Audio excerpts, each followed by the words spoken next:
Gold, trusted gold buyers. మీరు తాకట్టు పెట్టిన బంగారాన్ని విడిపించి ఈ రోజు ఉన్న మార్కెట్ ధరకు కొనబడను. ఈ సమస్యకు అంత మూలం మహమ్మద్ అలీ జిన్నా.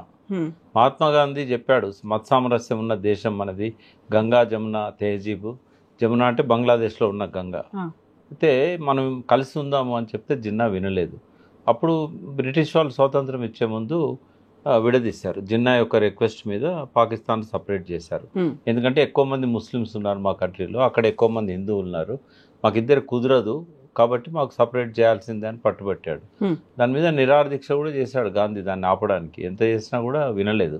లాస్ట్ సర్దార్ పటేల్ కూడా ఈయన దగ్గరకు వచ్చి, గాంధీ దగ్గరకు వచ్చి, ఆయన చెప్తే మొండోడు వినట్లేదు, ఇవాళ అనుకున్నట్టే విడిపోనియండి, మనమేం చేస్తాము. రక్తపాతం జరిగింది అప్పుడు బాగా. దానికి అంతటి కారణం జిన్నానే. పోనీ జిన్నా అధికారంలోకి వచ్చామన్నా 2-3 సంవత్సరాలు ఉన్నాడా అంటే లేడు. స్వాతంత్రం వచ్చిన తర్వాత కరెక్ట్ పట్టుమని 4 నెలలు కూడా లేడు. ఆగస్టు 14th వాళ్ళకి స్వాతంత్రం వచ్చింది పాకిస్తాన్. ఆయన చచ్చిపోయింది నెక్స్ట్ ఇయర్ సెప్టెంబర్ 12th. అంటే 1 ఇయర్ కంటే ఎక్కువ బతకలేదు ఆయన. అనారోగ్యంగా ఉండి కూడా ఈ చిచ్చు పెట్టాడు 2 దేశాల మధ్య. ఇక్కడున్న ముస్లిమ్స్ కూడా విడిపోవద్దని అన్నారు, బట్ ఆయన వినలేదు. ఆయన అది దానికి కారణం ఏంటంటే ఆ రోజు రాజా హరిసింగ్ అని చెప్పి కాశ్మీర్ పాలకుడు. బ్రిటిష్ వాళ్ళు 3 ఆప్షన్స్ ఇచ్చారు. స్వతంత్రంగా ఉంటే ఉండొచ్చు, లేదా పాకిస్తాన్లో కలవచ్చు, లేదా భారతదేశంలో కలవచ్చు. కాశ్మీర్కి ఏంటంటే అటు బౌండరీ పాకిస్తాన్, ఇటేమో ఇండియా. కాబట్టి వాళ్ళు ఏం చేస్తారంటే అటు ముస్లింలంతా అక్కడ ఉన్న వాళ్ళు పాకిస్తాన్తో కలవమని, హిందువులంతా జమ్మూలో హిందువులు ఎక్కువ ఉంటారు, శ్రీనగర్లో ముస్లిమ్స్ ఎక్కువ ఉంటారు, వాళ్ళేమో ఇండియాలో కలవమని. లాస్ట్కు రాజు హిందువు కాబట్టి ఆ రక్తపాతాన్ని ఆపడానికి ఆయనే సంతకం పెట్టాడు. సంతకం పెట్టిన తర్వాత ఆ రక్తపాతం కంటిన్యూ అయింది, ఆపలేదు. కాకపోతే భారత సైన్యం సపోర్ట్గా వచ్చింది రాజుకు, ఆ రక్తపాతాన్ని ఆపడానికి ప్రయత్నం చేశారు. కానీ ఆ రోజు నుంచి ఈ రోజు దాకా ఆ కాశ్మీర్ మీద మాకు హక్కు ఉంది అని చెప్పేసి చేస్తున్నారు. మీరు ఆశ్చర్యపోతారు దీనికి ఎవరు కారణం అని అంటే, మహమ్మద్ జిన్నా చనిపోయింది కదా. మరి ఎవరు కారణం? రాజకీయాలు. 48 గంటల కింద పాకిస్తాన్ డిఫెన్స్ మినిస్టర్ అహూజా ఆసిఫ్ ఆయన ఒక ఇంటర్వ్యూలో Wiaan TV, WION Wiaan TV, అది మీకు దొరుకుతుంది క్లిప్పింగ్, వియాన్ టీవీలో మాట్లాడుతూ ఏమన్నాడంటే, ఆయన ఫస్ట్ దీన్ని డర్టీ యాక్ట్ అన్నాడు. ఏది మొన్న జరిగిన దాన్ని, వాళ్ళు చేసిన దాన్ని డర్టీ యాక్ట్ అన్నాడు. ఎందుకు చేయాల్సి వస్తుంది అన్నప్పుడు, అమెరికా పాశ్చాత్య దేశాల ఒత్తిడి వల్ల చేయాల్సి వస్తుంది అని చెప్పాడు. దీని వెనకాల ఉన్నది పాకిస్తాన్ అనుకుందామా, అమెరికా అనుకుందామా? స్పష్టంగా చెప్పాడు, అమెరికా అండ్ యూరోపియన్ కంట్రీస్ అని UK పేరు చెప్పాడు. మొదటి నుంచి కూడా వాళ్ళకేమో మీకు తెలుసు, ఫ్రాన్సు, బ్రిటన్ రవి అస్తమించని సామ్రాజ్యాలను సృష్టించింది వాళ్ళే. మన కత్తులు బాణాలు ఉన్నప్పుడు వాళ్ళు తుపాకీ సామాగ్రితోని ఈ దేశాలన్నింటినీ లోపరుచుకున్నారు యుద్ధాల ద్వారా. వాళ్ళ మెయిన్ ఇన్కమ్ సోర్సు ఆయుధాలు అమ్మడం. ఆయుధాలు అమ్మాలంటే కొన్ని దేశాలు ప్రశాంతంగా ఉండకూడదు, వాటి అవసరం పడాలంటే ఏం చేయాలి? ఎంతోమంది ప్రయత్నం చేశారు 2 వైపులా. ఆఖరుకు వాజ్పేయి ప్రయత్నం చేశాడు, అద్వానీ ప్రయత్నం చేశాడు, అంతకుముందున్న నెహ్రూ ప్రయత్నం చేశాడు, లాల్ బహదూర్ శాస్త్రి ప్రయత్నం చేశాడు, ఇందిరాగాంధీ ప్రయత్నం చేసింది. అటువైపు నుంచి ఇమ్రాన్ ఖాన్ లాంటి వాళ్ళు, కొంతమంది భుట్టో లాంటి వాళ్ళు ప్రయత్నం చేశారు, ఆయుబ్ ఖాన్ లాంటి వాళ్ళు ప్రయత్నం చేశారు. కానీ ఈ మారణ హోమాన్ని ఆరకుండా నిత్యం జ్వలించేలాగా చేస్తున్నది ఇప్పుడు నంబర్ 1 అమెరికా. వాళ్ళకి ఆయుధాలు అమ్ముకోవడానికి కావాలి, ఈ 2 దేశాల మధ్య వైరం కావాలి. అందుకే ట్రంప్ ఏమన్నాడు, 2 దేశాలు నాకు కావాలి, బట్ ఇప్పుడు జరిగిన దానికి పాకిస్తాన్ మీద ఎటువంటి చర్య తీసుకున్నా భారత్ను సమర్థిస్తా అన్నాడు. ఒక చైనా తప్ప ప్రపంచ దేశాలన్నీ కూడా మనకు మద్దతుగా నిలబడ్డాయి. ఈ అమెరికా ద్వంద్వ నీతి ఏంటంటే, నాకు పాకిస్తాన్ కావాలి, భారతదేశం కావాలంటూనే భారతదేశానికి నేను సమర్థిస్తా అన్నాడు. ఇటు ఇద్దరికే ఆయుధాలు పంపుతాడు, ఇప్పుడు పాకిస్తాన్కి పంపుతాడు, భారతదేశానికి పంపుతాడు. ఆయన పర్పస్ సర్వ్ అవుతుంది, ఆయుధాలు అమ్ముకోవాలి కాబట్టి. అక్కడ ఉన్న 37 కుటుంబాలు వాళ్ళ ఆదాయం కోసం, వాళ్ళ ఆయుధాలు అమ్ముకోవడం కోసం ట్రంప్ను వాళ్ళు కీలుబొమ్మగా పెట్టుకొని దేశాల మీద ఒత్తిడి పెంచుతూ ఉంటారు. ఇంకొక మాట కూడా, నిజంగానే ISIS పాకిస్తాన్ అధ్యక్షుని చేతిలో ఉందా? లేదు. అమెరికా అధ్యక్షుడి చేతిలో ఉంది ISIS. ఈ మాట నేను అనట్లేదు. అమెరికన్ ఇంటర్వెన్షన్ గురించి చాలాసార్లు పాకిస్తాన్ ప్రెసిడెంట్స్ మాట్లాడారు. ఇమ్రాన్ ఖాన్ ప్రెసిడెంట్ ఉన్నప్పుడు ఒక 3-4 ఏళ్ళ కింద ఆయన ఏమన్నాడు, 40,000 మంది టెర్రరిస్టులు మా దేశంలో ఉన్నారు, వీళ్ళని తయారు చేసింది అల్-ఖైదా. అల్-ఖైదాకి వెనుక సపోర్ట్గా ఉన్నది అమెరికా. ఈ అల్-ఖైదా తయారు చేసిన టెర్రరిస్టులను మా దేశంలో డంపు చేశారు, ట్రైన్ చేసి అన్నాడు.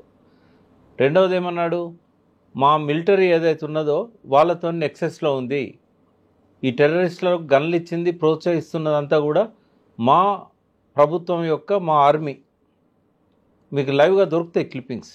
ఇమ్రాన్ ఖాన్ ఆ దేశ అధ్యక్ష హోదాలో మాట్లాడింది, నిన్న మొన్న ఆసిఫ్ మాట్లాడింది. 40,000 మంది టెర్రరిస్టులను ISIS అమెరికా సహాయంతో అక్కడున్న ఆర్మీ, పాకిస్తాన్ ఆర్మీ వాళ్ళని ట్రైన్ చేస్తున్నది, వాళ్ళని పంపిస్తున్నది, వాళ్ళకు ప్రోగ్రామ్ ఇస్తున్నది. లష్కరే తోయిబా, అల్-ఖైదా, జైషే మహమ్మద్, ఇప్పుడు కొత్తగా TRF ఎప్పుడు పుట్టింది? ఆర్టికల్ 370 రద్దు చేసిన నాడు పుట్టింది. ఈ 4 ఏళ్ళ నుంచి సమయం కోసం వేచి ఉన్నారు.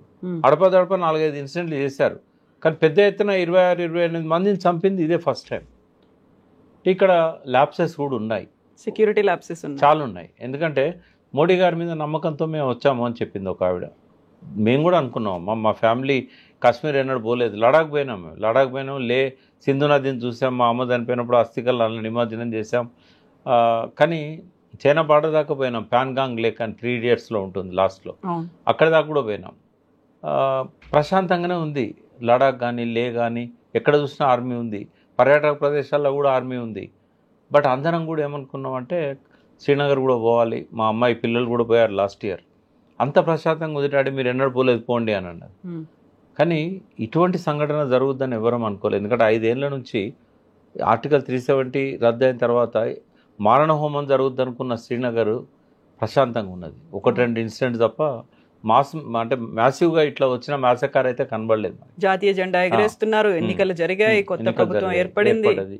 సో మోడీకి అందరూ కూడా మంచి జేజేలు చెప్పారు, బాగా జరుగుతున్నది అనుకున్నారు.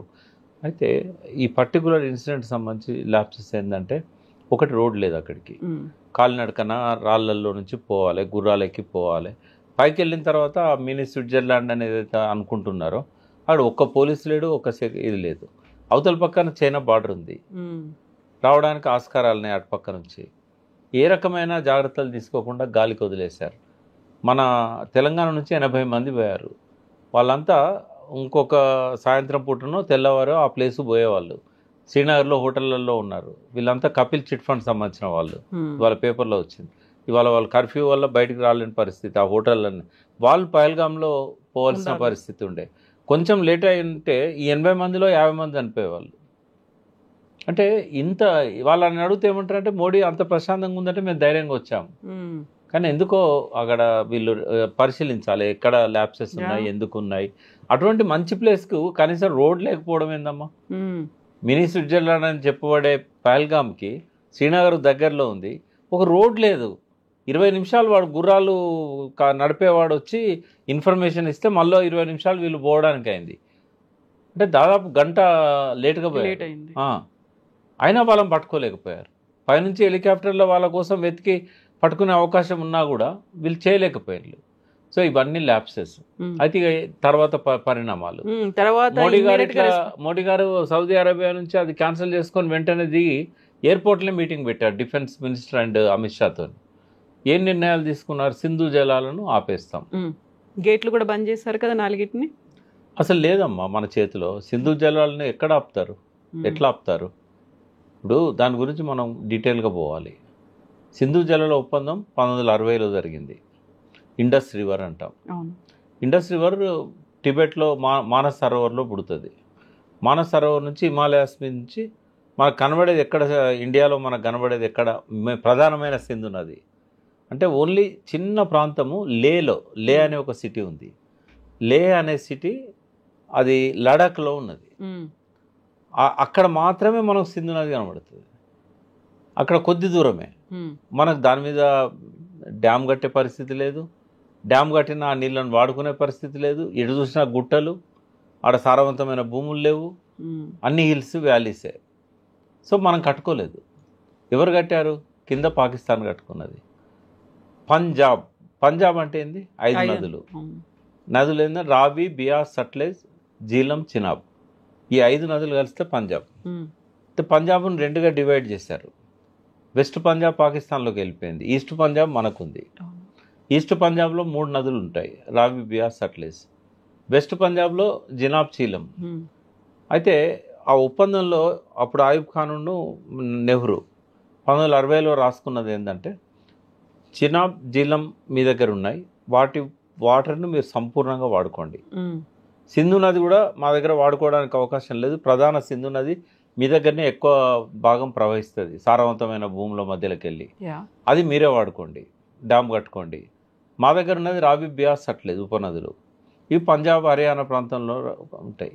సో ఈ నీళ్ళని మేము వాడుకుంటాం. ఇది ఒప్పందం. అయితే మనం డ్యాములు కట్టుకున్నాం రావి, బియాస్, సట్లెజ్ మీద, బాక్రానంగల్ డ్యామ్ ఇవన్నీ. అక్కడనేమో వాళ్ళు కట్టుకున్నారు జినాబ్, జీలం, చినాబ్. కానీ మెయిన్ నది మీద అక్కడే ఉంది డ్యామ్. అయితే ఇప్పుడు మనము కొత్తగా డ్యామ్ కట్టి గేట్లు బంద్ చేస్తే తప్ప వాళ్ళకు నీళ్ళు ఇవ్వలేని పరిస్థితి. నిన్న రిలీజ్ చేసినటువంటి వీడియోలో గేట్లు క్లోజ్ చేసావు అనేది రావి, బియాస్ ఏవైతే సింధు నదిలోకి నీళ్లు పోతున్నాయో వాటిని ఆపారు. యాక్చువల్గా సింధు నది ఈ ఉపనదులే కాకుండా ప్రధానంగా కూడా ఆ నదిలోకి చాలా కొండల నుంచి, హిమాలయాస్ నుంచి చాలా వాటర్ వస్తూ ఉంటుంది. అది ఇప్పుడు పెనిన్సులర్ రివర్ కాదు, అది హిమాలయాస్లో మంచు కరిగితే నీళ్లు ప్రవహిస్తూ ఉంటాయి. 24 గంటలు 365 రోజులు మంచు కరుగుతూనే ఉంటుంది, నీళ్లు పోతూనే ఉంటాయి. గ్లోబల్ వార్మింగ్ వల్ల ఇంకా ఎక్కువ పోతున్నాయి. ఎట్లా ఆపగలుగుతావని నేను అడుగుతున్నా.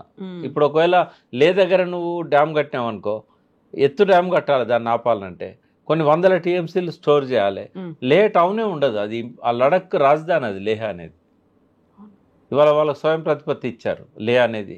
మరి ఎట్లా అక్కడ ఆపగలుగుతాం? మిలిటరీ స్థావరాలు కూడా చాలా ఉంటాయి అక్కడ, ఆపడానికి లేదు. ఇప్పుడు మనం ఆపాలంటే ఇప్పుడు డ్యామ్ మొదలుపెట్టి ఒక 20 ఏళ్ళు కట్టిన తర్వాత కానీ ఆపలేం మనం. కాబట్టి అది ఆ బెదిరింపు అనేది ఏదైతే ఉందో వాస్తవంగా అది అమలు చేయరానిది. రావి, బియాస్, సట్లెజ్ నుంచి నీళ్ళను వదలడం ఆపొచ్చు. అది ఎంత ఆపుతావు నువ్వు? ఎక్కువ నీళ్ళు వచ్చినప్పుడు అది కూడా వదిలిపెట్టాల్సి వస్తుంది. ఇక మళ్ళీ ఎక్కడ డ్యాములు లేవు కదా, ఆ స్వేచ్ఛగా ప్రవహిస్తూనే ఉంటుంది. అయితే వాళ్ళ వ్యవసాయం మొత్తం ఆధారపడ్డది సింధు నది మీదనే. సింధు రాష్ట్రమే ఉంది ఆడ. అయితే సారవంతమైన భూములు దాదాపు 4 కోట్ల ఎకరాలు ఉన్నాయి అక్కడ. 4 కోట్ల ఎకరాల సారవంతమైన భూమి ఉంది అక్కడ. ఈ 4 కోట్ల ఎకరాల సారవంతమైన భూమిలో 94% నీటిపారుదల ఉన్న భూమిలో 94% సింధు నది నీళ్ళే. పాకిస్తాన్ ఎకానమీలో ఒక ఇంపార్టెంట్ భాగము ఈ అగ్రికల్చర్ ఎకానమీ. దాన్ని మొత్తం దెబ్బతీస్తుంది. ఒకవేళ కనుక నిజంగానే మనం డ్యామ్ కట్టుకొని సింధు నదిని ఆపగలిగితే ఇంకా వాళ్ళ ఎకానమీ మొత్తం కొలాప్స్ అవుతుంది. ఇప్పుడే చాలా దారుణంగా ఉంది వాళ్ళ పరిస్థితి. ఇప్పుడు 150 రూపాయల వాటర్ బాటిల్ ఉంటుంది, కూరగాయలు 100 రూపాయలు కిలో దొరికే పరిస్థితి లేదు, 400-500 కిలో ఉంటున్నాయి. పాల ప్యాకెట్ కావాలంటే కూడా దాదాపుగా 1 లీటర్ పాలకు ఇలా 300 రూపాయలు పెట్టి కొనాల్సిన పరిస్థితి. ద్రవ్యోల్బణం బాగుంది. ఇప్పుడు లాస్ట్ 2-3 ఇయర్స్ నుంచి గ్రోత్ రేట్ లేదు, 2%, 3% ఉన్నది. ఇంప్రూవ్ చేసే అవకాశాలు కూడా లేవు. మేజర్ రెవెన్యూస్ అన్నీ కూడా ఆయుధాలు కొనుగోలు కోసం పెడుతున్నారు. దాదాపు 40-50 ఏళ్ళ నుంచి వాళ్ళ మేజర్ బడ్జెట్ అంతా అమెరికాకు సమర్పయామి. అందుకే ఇప్పుడు చైనా కూడా వాళ్ళకు సపోర్ట్గా వచ్చే పరిస్థితి లేదు. చైనా తన ఇబ్బందుల్లో తనుంది. చైనా వాళ్ళు ఎటువంటి వాళ్ళంటే భారతదేశం లాగానే, ఒకరు వాళ్ళ జోలికి వస్తే ఊరుకోరు, వాళ్ళు ఎవరి జోలికి పోరు. కాబట్టి ఈ పరిస్థితుల్లో ఏంటంటే, ఒకటి ఎకనామికల్గా పాకిస్తాన్ బాగా దెబ్బతినుంది. సింధు జలాలు ఆపడం వల్ల, అంటే రావి, బియాస్ నుంచి కూడా నీళ్లు సింధులోకి వదలకపోతే కొంత దెబ్బతింటుంది అక్కడ అగ్రికల్చర్ అనేది. ఫ్యూచర్లో కనుక ఇదే కంటిన్యూ అయితే అసలు పాకిస్తాన్కి అసలు వాటర్ చుక్కపోకుండా కూడా ఎక్కడి నుంచైనా డైవర్ట్ చేయగలిగే టెక్నాలజీని మన దగ్గర తెచ్చుకోవచ్చు. కాబట్టి ఇవన్నీ సమస్యలు పాకిస్తాన్కు ఉంటాయి. అయితే వాళ్ళ దగ్గర కూడా అసలు వాళ్ళు ఆ తలలో ఆ జ్ఞానం ఉండి మాట్లాడుతున్నారా, లేకుంటే ఇష్టం వచ్చినట్టు మాట్లాడుతున్నారా? ఎప్పుడైతే ఈ ఒప్పందం రద్దు అని చెప్పి మోడీ చెప్పారో, మేము సిమ్లా ఒప్పందాన్ని కూడా మేము రద్దు చేస్తున్నాం అన్నారు. అవును, అది ఎవరికి నష్టం? సిమ్లా ఒప్పందం గురించి చెప్తాం. 1971లో పాకిస్తాన్తో వార్ వచ్చింది మనకు. ఎందుకు? బంగ్లాదేశ్ లక్షల మందిని చంపేస్తున్నారు ఆడ పాకిస్తాన్ ఆర్మీ పోయి, వాళ్ళను ఊచకోతకు వస్తున్నారు. దానికి కారణం ఏంటి తెలుసా మీకు? పాకిస్తాన్లో జరిగిన ఎన్నికలలో బంగ్లాదేశ్లో 99% సీట్లన్నీ కూడా ఆ రోజు షేక్ ముజిబుర్ రెహమాన్ వాళ్ళకు వచ్చినాయి, ఆ పార్టీకి వచ్చినాయి. ఇక్కడనేమో వాళ్ళకు కొన్ని వచ్చినాయి, ఇక్కడ మిగతాయి యాయా ఖాన్ అనుకుంటప్పుడు ఆ పార్టీకి వచ్చినాయి పాకిస్తాన్.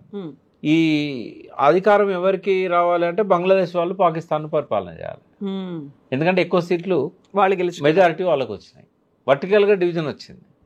సో దాంతో ఏంటంటే యుద్ధానికి సిద్ధమైండు. బంగ్లాదేశ్లో ఊచకోతకు వచ్చాడు. లక్షల మంది మన గంగా నది, దాన్ని ఏమంటాము ఇందాక నేను అన్నాను, జమునా నది దాటి మన దగ్గరకు వచ్చి కలకత్తాలో వచ్చారు. లక్షల మంది వచ్చారు కాల్చీకుల్లాగా. చిన్న చిన్న పిల్లల్ని ఊచకోతకు వస్తున్నారు, స్టూడెంట్స్ చంపేశారు. ఇదంతా చూసి ఇందిరాగాంధీ ఏం చేసిందంటే ఆర్మీని పంపి, జనరల్ మానిక్ షా పంపించేసి ఎదుర్కొన్నది పాకిస్తాన్ ఆర్మీని. సో లాస్ట్కు సరెండర్ అయిపోయింది యాయా ఖాన్. సరెండర్ అయిపోయి చేతులు ఎత్తేసిండు, ఇంకా నా వల్ల కాదు అని చెప్పేసి. మీరు దీని గురించి పూర్తి వివరాలు నెట్ఫ్లిక్స్ అనుకుంటా మానిక్ షా మీద ఒక ఫిల్మ్ వచ్చింది, అయితే అందులో మనకు క్లియర్ కనబడుతుంది. సో అప్పటి వార్తలు కూడా మనం, తెలంగాణ కూడా సాక్రిఫైస్ చేసింది ఇందిరాగాంధీ కోసం. ఏంటంటే ఉద్యమాన్ని ఆపేసినప్పుడు 69 ఉద్యమం ఆగిపోవడంలో ఒకటి మ్యాసకర్ ఒకటే కాదు, ఇక్కడ 369 మంది బుల్లెట్ల దెబ్బతినడం వల్ల ఆగింది అని అన్నారు కదా, అది అర్ధ సత్యం. పూర్తి సత్యం ఏంటంటే ఇందిరాగాంధీ రాజమండ్రి జైల్లో ఉన్న కొండలక్ష్మణ్ బాపూజీని, చెన్నారెడ్డిని ఢిల్లీకి పిలిపించుకొని సుప్రీంకోర్టు ద్వారా బెయిల్ ఇప్పించి ఆమె కూర్చొని మాట్లాడి, నేను బంగ్లాదేశ్ విషయంలో యుద్ధం చేస్తున్న పాకిస్తాన్తో, ఇప్పుడు ఈ టైంలో మీరు ఇక్కడ ఇట్లా చేయడం అనేది చికాకుగా ఉంటుంది, మీరు ఆ ఒక్క కోరిక తప్ప ఏదైనా కోరండి, ఈ యుద్ధం అయిపోయిన తర్వాత ఆలోచిద్దామని చెప్పి చెన్నారెడ్డిని, బాపూజీని, వాళ్ళే మెయిన్ లీడర్స్ ఉండ్రి, వాళ్ళని ప్రశాంతంగా ఉండమని చెప్తే ఆగిపోయింది. అప్పుడు తెలంగాణ సహకరించాం. అంటే ప్రతిసారి కూడా పాకిస్తాన్తో 3 సార్లు యుద్ధం వచ్చింది. కార్గిల్ యుద్ధం లాస్ట్ యుద్ధం, అంతకంటే ముందు పాకిస్తాన్ బంగ్లాదేశ్ సమస్య 71, అంతకంటే ముందు 64, లాల్ బహదూర్ శాస్త్రి, నెహ్రూ. 3 సార్లు కూడా భారత ప్రజలంతా కూడా ప్రభుత్వానికి సంఘీభావం చెప్పారు.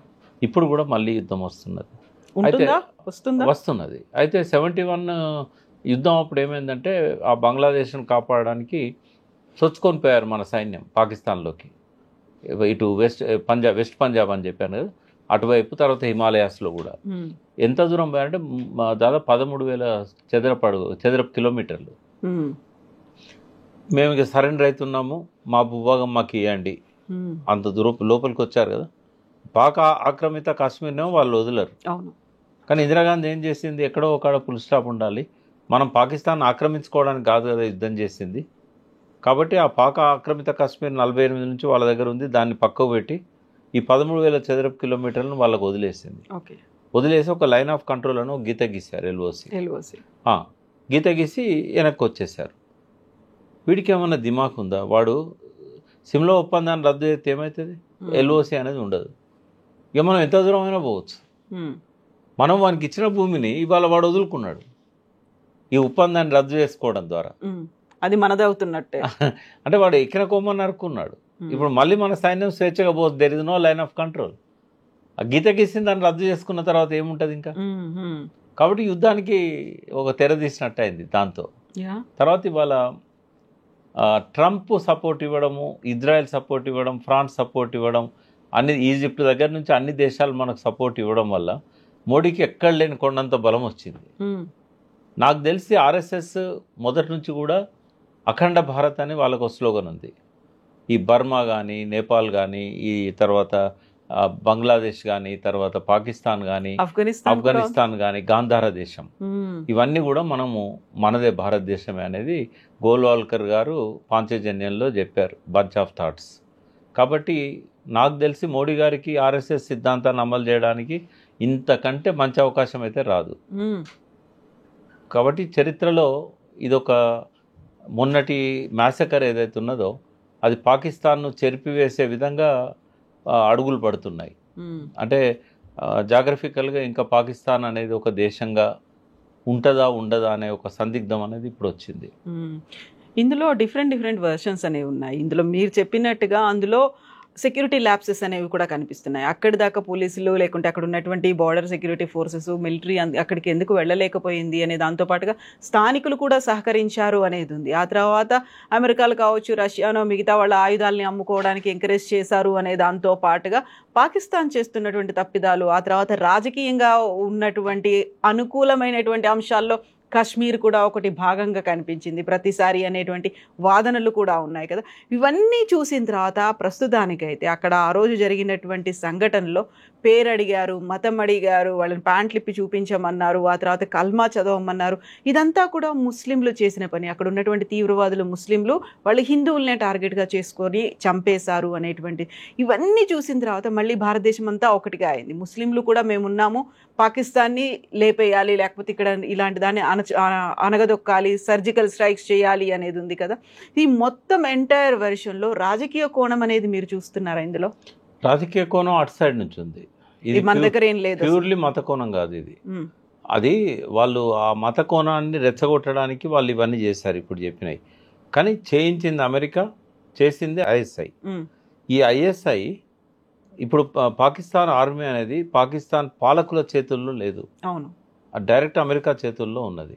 ఒకవేళ వాళ్ళ చేతుల్లోనే ఉంటే ఒక డిఫెన్స్ మినిస్టర్ డర్టీ యాక్ట్ అని ఎట్లా అంటాడు?